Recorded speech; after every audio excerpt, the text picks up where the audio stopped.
memang Presiden Prabowo ini saya lihat ya dia punya pakem sendiri.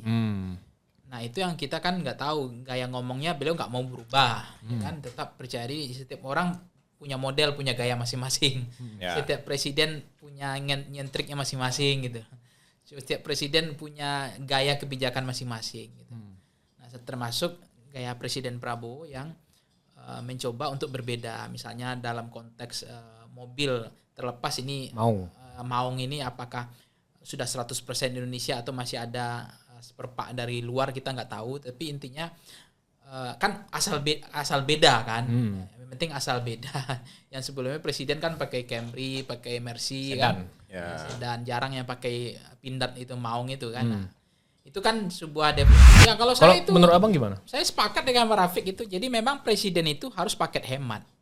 Tidak semua dimuntahkan. Makanya pernah saya ceritakan dulu di era Soeharto. Bahkan nggak ada begal di masa itu ya. Ada namanya Petrus. Jadi preman itu yang bertato pasti ditembak mati. Nah, apa yang terjadi? Sampai Presiden Soeharto selesai masa jabatannya, dia tumbang. Itu tidak pernah berpidato tentang Petrus.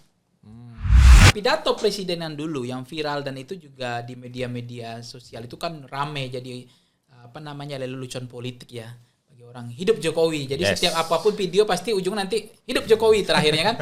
Jadi itu jadi meme yang lucu. Arti saya baca ini sentimen positif negatif ketika Pak Prabowo bilang hidup Jokowi gitu kan. Ternyata tuh tidak ada menguntungkan sama Prabowo, justru jadi olok-olok bagi Prabowo. Saya justru melihat Pak Jokowi baca hanya komik tapi pidatonya lebih terukur saya lihat. Lebih beribawa gitu. Nah, ini ada apa ini?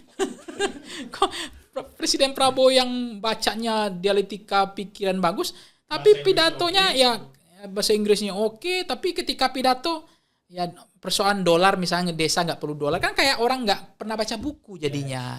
Akhirnya jadi apa yang disampaikan Mahfud MD juga benar. Akhirnya Presiden Prabowo jadi yang paling banyak diolok-olok sama orang.